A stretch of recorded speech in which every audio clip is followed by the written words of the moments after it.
Hello, what's going on, everybody? I'm Trayvon Miles, along with my main man, Jeff Harris. Hey, everyone, and welcome into the Delmar Sports Insider, the only show on the shore, Trey, giving you an in-depth analysis to all local sports right here, as we mentioned, on the shore. That's right. We've got a loaded show per usual, so let's get right into it. Coming up on tonight's episode, somebody at Easton made the mistake of inviting a pesky dog into town on homecoming. North Carolina Bulldogs in town. Those highlights up a little later. And a physical boys soccer match earlier this week in Georgetown. Cape Henlopen, they took the trip to take on Sussex Tech. That's right, and Salisbury University brought out the tailgate, a lot of beverages, some hot dogs, and a lot more for Homecoming 2017. Crucial NJAC conference game at the Nest. Welcome to the show that you know and love. Delmar Sports Insider got another jam-packed show, but we got to start it off with perhaps one of the best games I've ever seen. Happened on Friday night. The Parkside Rams. It's a must-see. Yes, looking for their fourth outright city championship in 5 years as they took on a rival, James Bennett. Don't want to sell this game short because it was excellent. Parkside coming out strong in this one. Great running by Niall Oji. Look at him getting defenders off of him, getting into the end zone. Rams take a 22-0 lead, and then Bennett just takes over in the second quarter. Joey Blake rolling out, tosses one up. It's tipped and brought down by Braden Glushkow. What a catch. Bennett cuts it to a 6-point deficit at the half. Second half, you're thinking it's going to be a different kind of game now. No, they give it back to 44, and he is gone, folks. 91 yards, the OG, all the way to the house. Parkside going back up 2 scores. No one was near. But the Clippers hung in tough all night long. Look at DeAndre Carter running up the middle, 25 yards, almost untouched for the touchdown. After that, another one-score game once again. This is what happens next. Parkside's Andrew Smith dropped back, chunks one up to Big Tyler Where was Polson. the defense? Big Polson running 68 yards to the house. No, Polson would actually score the go-ahead touchdown with 30 seconds left to go in regulation.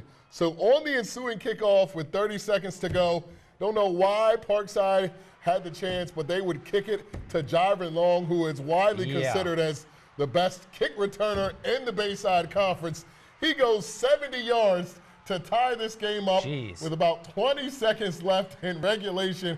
Parkside thinking, hey, we'll maybe run the clock out and just get to overtime with the ball in our side of the field. OG going to cough it up. Bennett hops on it with a chance to take the lead off the foot of senior kicker Steven Oscar from 51 yards out, folks. And when you look at how far this ball actually went, Jeff, that would have been good from 70. What was it? Bennett takes the lead with 6 seconds left in the game. One last chance for Parkside. Smith going to come up with the heave, perhaps maybe the hook and ladder or something there, and Bennett comes up with the interception from 22 down. Bennett storms back to beat Parkside in County Stadium by a final of 46-43. Really, I just tried to focus as much as I could on just making the field goal, Try to zone everything else out. You know, everyone was shouting and everything. I just kicked it, and I didn't even see it go through because actually they hit me. So I was on the ground. But I could tell by the crowd that I went in, and I just went crazy after that. Absolutely crazy. Love to see that there, Trey. But we mentioned off the top of the show, Easton in action Friday night, hosting the unbeaten North Carolina Bulldogs.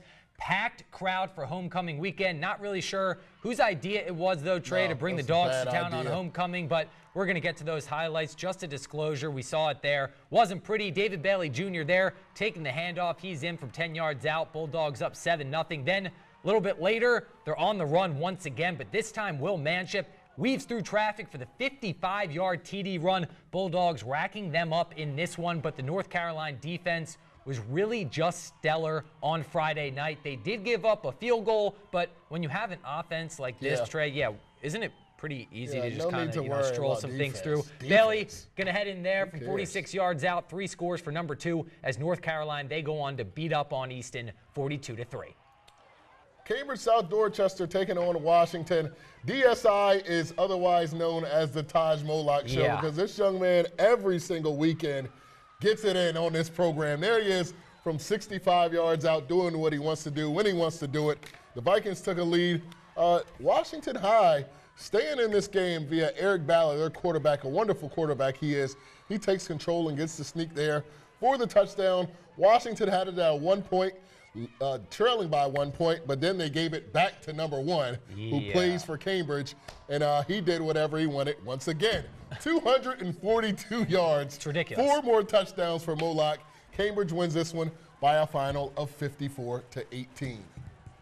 And a couple more scores to get to you in the Bayside. Y-High got shellacked on the road, as a lot of people have this year in Stevensville. They lose to Kent Island by a final of 48-8. And Nandua goes on to get a win. Snow Hill still looking for their first win of the season. They fall 49-26. Now on to some games from yesterday afternoon. Indian River, they visited Lake Forest. Lake Forest, they would dominate most of this game on homecoming weekend. Yeah, check out those jerseys. Kind of look like retro Eagles jerseys. Nick Lane going to take the jet sweep here and break off to the right side, strolling into the end zone as the first quarter comes to a close. Lake takes the 14-7 lead. Then after an IR punt in the second quarter, L. Harden takes the handoff up the gut, plows through the line for the 2-yard touchdown. That was a grown man run right there. Lake would go up 21-7 at the half. IR, they would try and get something going in the second half, but Rashawn Turner gets stuffed on third down by Christian Redmond. You saw him. Then, Harden would go on to seal the deal with a run up the middle, dragging defenders. He moves the ball to the 2-yard line. Then he would finish the deal on the goal line from a few yards out. This one, the Spartans, they take it on the road 27-14. Sussex Tech taking the short trip over to Sussex Central. The night crew checking their team out, cheering their boys on. The Route 9 rivalry living up to expectations. Central jumping out to an early lead. Isaac Barnes protect the ball straight up the middle with the quarterback draw. That is a 7-0 lead. Sussex Tech did get on the board. Michael Norsworthy, look at that tough run right there with the defense. You don't even see him in the back, almost knocking him out on that play. We'd have a tie ball game, but Tech would make some costly mistakes late, especially on special teams. Fourth down, they fake a field goal and cough it up on the fumble. Later in this game, Central actually ran a fumble back for a touchdown. The second year in a row that Central beats Tech, this one by a final of 14-6. Delmar, another team in action yesterday afternoon, hosting Arcadia, also homecoming weekend. Wildcats cheerleaders, they do push-ups for every point scored, Trey. Well, they ended up with quite the workout yesterday. First quarter, quarterback Jacob Von Arks drops back, finds a wide-open Trey Parsons for the 65-yard pass and catch.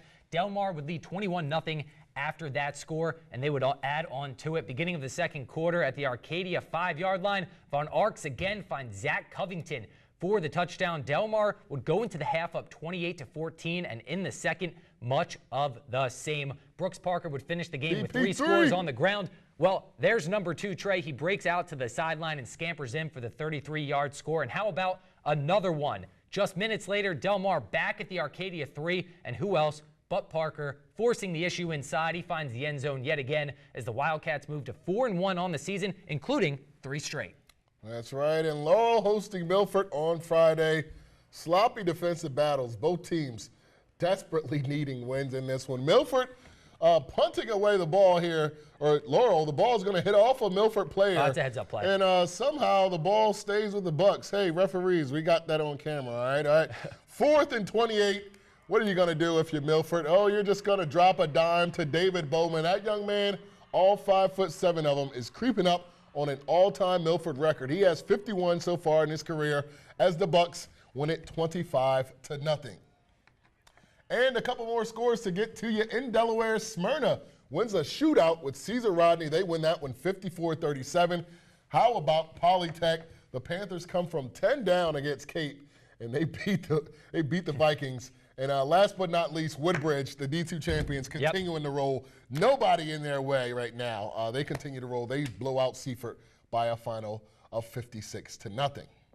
Yeah, Trey, a lot of volleyball, or I'm sorry, I was already reading the tees. A lot of football we just got through, a lot of games from Friday, a lot of games from Saturday. It was quite the weekend. Teams are really coming into form now as they start to develop a little bit of chemistry between the offenses and the defense. A lot of great stuff to see, but I mentioned it a few seconds ago. Volleyball and soccer, they're coming up after the break. We had several matches with thrilling endings this past week. We bring you the best of the best right after the break. This is Glenn Hoot Gibson, Bennett High School's head football coach, and you're watching Delmarva Sports Inside.